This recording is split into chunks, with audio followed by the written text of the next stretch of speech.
Welcome in this channel.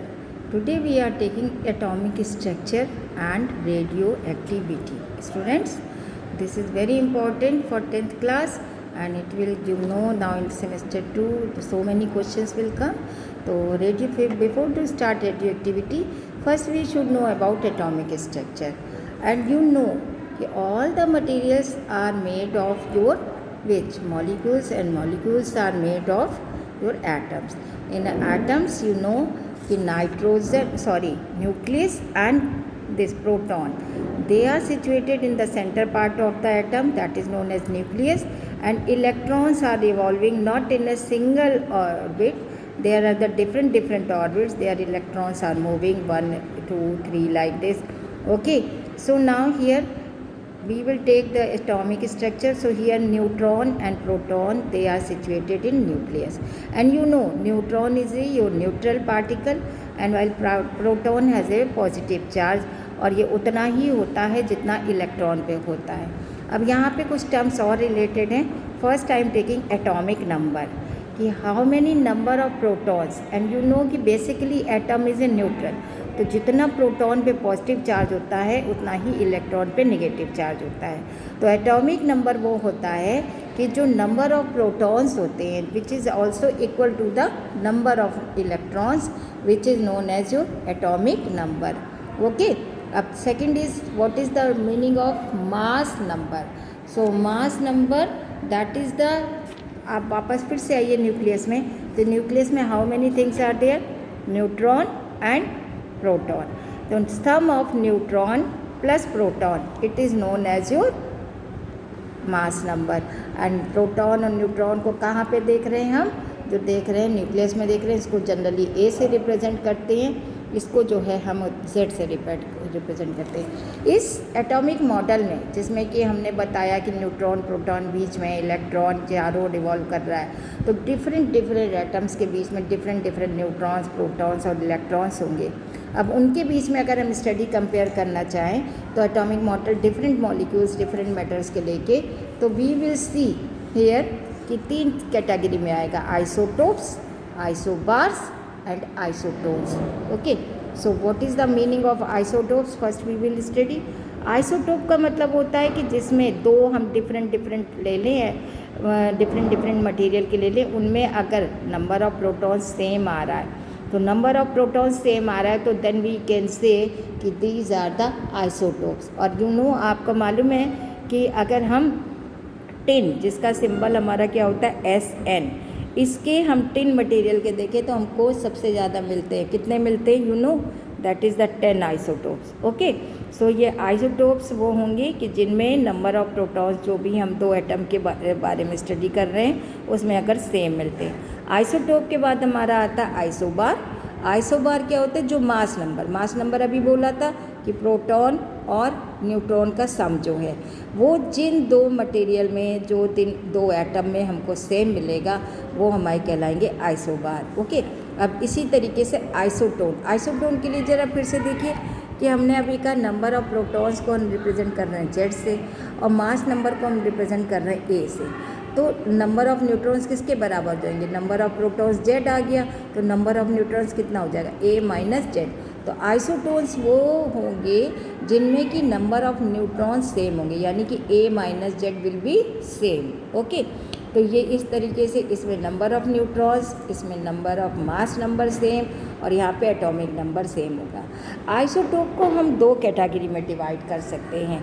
One is known as your our stable, another is known as unstable. Stable वाला क्या होता है कि जिसमें आपका जो नंबर ऑफ़ प्रोटॉन्स है और नंबर ऑफ़ न्यूट्रॉन्स जो है Z और A माइनस जेड, यानी number of protons nearly equal to number of neutrons, then we can say stable. और अनस्टेबल आइसोटोप्स कब मिलेंगे कि जब हमारे जो ये A minus Z number of neutrons जो है नंबर ऑफ़ प्रोटॉन से बहुत ज़्यादा है, तो हमें देखते हैं को मिलता है कि ये अनस्टेबल हो जाते हैं. और जब ये अनस्टेबल हो जाते हैं तो इनमें से क्या होता है कि आपका एमिशन होने लगता है रेस का, और इनको तब हम कहते हैं रेडियो एक्टिव एलिमेंट.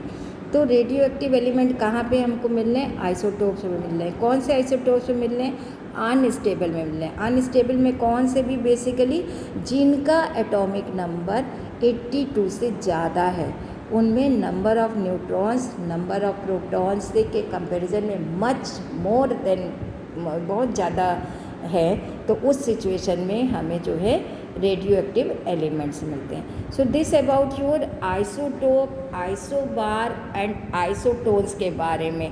ओके, अब हम पढ़ेंगे रेडियो एक्टिविटी। तो just now I told you कि रेडियो एक्टिविटी कौन सी है, वो प्रोसेस है, वो फिनोमिना है जहाँ पे आपका Z जो है ग्रेटर देन 82 है और इसमें से रेज निकल रही हैं, रेज निकल रही हैं। कैसी रेज निकल रही हैं? कुछ पॉजिटिवली हो रही है, कुछ नेगेटिव हो रही हैं और कुछ न्यूट्रल हो रही हैं। ये रेज का इमिशन लगातार हो रहा है, इनका जो डिके हो रहा है, जो प्रोसेस में डिसइंटीग्रेट हो रहा है, इस प्रोसेस में, रेडियो एक्टिव प्रोसेस में, तो इसमें जो इनका लगातार डिके होने का रीज़न ये है कि अल्फ़ा, बीटा, गामा, इन रेज को नाम दिए गए, ये जो निकल रही हैं। और ये रेज के निकलने में जो इनका रेट है, रेट ऑफ डिके जो है, इसको हम किसी तरीके से चेंज नहीं कर पा रहे हैं। अगर हम फिजिकल प्रॉपर्टी लगाएं या केमिकल प्रॉपर्टीज़ लगाएं, प्रेशर बढ़ा दें, टेम्परेचर चेंज कर दें, तो भी उनका जो रेट है वो चेंज नहीं होता है। दूसरी बात कि इसमें से रेडियो एक्टिव एलिमेंट्स में से मैंने कहा 3 तरीके के निकलेगी, अल्फ़ा, बीटा और गामा, ठीक है, जिसमें गामा तो आपकी बिल्कुल बेसिकली न्यूट्रल है, बीटा जो है वो नेगेटिव है और अल्फ़ा जो है वो पॉजिटिव है। और जब ये निकलेंगी तो इसमें से कौन पहले निकलेगी ये नहीं कह सकते, हो सकता है तीनों एक साथ निकले, हो सकता है कोई 2 निकले, इसके बारे में अभी कुछ नहीं कह सकते क्योंकि हमें पूरा डिटेल में रिएक्शन चाहिए होगा कि मास नंबर पता हो, एटॉमिक नंबर पता हो, देन वी कैन से। हाँ, लेकिन ये बात सही है कि निकलेंगी ज़रूर, और कौन सी किस समय निकल रही हैं उनका हम किसी तरीके से स्पीड बढ़ा दें, कम कर दें, वो हमारे पास में बिल्कुल नहीं है। ओके, अब यहाँ पे जो पॉजिटिव चार्ज है अल्फ़ा, ये सबसे भारी होती हैं, बीटा इनके बीच की होती है और गामा सबसे हल्की होती है, न्यूट्रल होती है। इनके ऊपर इलेक्ट्रिक फील्ड और मैग्नेटिक फील्ड दोनों का कोई इफ़ेक्ट नहीं आता है, ये बिल्कुल सीधी निकल जाती है। बीटा पे नेगेटिव चार्ज होने की वजह से इलेक्ट्रिक फील्ड में पॉजिटिव जिधर प्लेट लगी होगी वहाँ पे बेंड करेगी, और अल्फ़ा जो कि पॉजिटिवली चार्ज है, ये नेगेटिव प्लेट ये ओर के मुड़ेगी। अल्फ़ा हमारी सबसे भारी होती हैं, इनका सिंबल हम देखें तो 2He4 जो आपका हीलियम के न्यूक्लियस का मिलता है उससे मिलता है। इसका रिप्रेजेंटेशन -1 E 0 हो जाता है, और गामा का तो गामा एनर्जी निकली, कोई चेंज रिएक्शन में नहीं आता है। अगर किसी रिएक्शन में से अल्फ़ा पार्टिकल निकलता है तो उसका मास नंबर जो है 4 से डिक्रीज़ होता है, एटॉमिक नंबर 2 से डिक्रीज़ होता है। लेकिन बीटा के निकलने पर उसका मास नंबर में कोई चेंज नहीं होता, हाँ एटॉमिक नंबर में 1 इंक्रीज़ कर जाता है, -1 लिखा है ना, अब ध्यान करिएगा, माइनस माइनस प्लस हो जाएगा तो यहाँ पे इंक्रीज़ कर जाता है एटॉमिक नंबर। और गामा रेज निकल रही है तो एटॉमिक नंबर और मास नंबर में कोई चेंज नहीं होगा।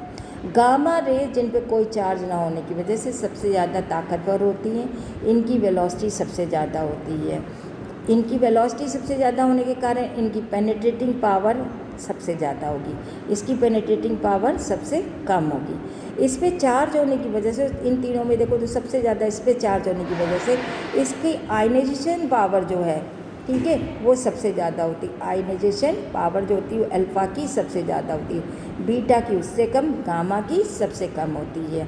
तीनों की तीनों जो होती हैं बायोलॉजिकल डैमेज देती हैं, ओके। और इसमें जो बीटा एक जो होती है ये कार्बन डेटिंग का काम, जो डेड हो गए हैं उनमें से जो है बीटा का रोल हमें ज़रूर देखने को मिलता है, बीटा इन्वॉल्व होती है। तो इस तरीके से जो हमको रेडियो एक्टिव प्रोसेस जो है जिसमें से लगातार अल्फ़ा, बीटा, गामा का निकल रहा है, इस तरीके के जिनका एटॉमिक नंबर 82 से ज़्यादा होता है, तो उस तरीके के प्रोसेस को हम क्या कहते हैं, जिसमें से डिसइंटीग्रेट हो रहा होता है, उसको हम रेडियो एक्टिविटी कहते हैं। और such type elements are known as your radio active element. यहाँ पे N/P जब हम ले रहे हैं नंबर ऑफ प्रोटॉन्स और इसका नंबर ऑफ़ न्यूट्रॉन्स का, ये ग्रेटर देन 1 आने की वजह से यहाँ पे इस तरीके का हमको रिलेशन मिलता है। अब आगे के वीडियो में हम इससे रिलेटेड और क्वेश्चन डिस्कस करेंगे। I hope so you understood this method. Thank you.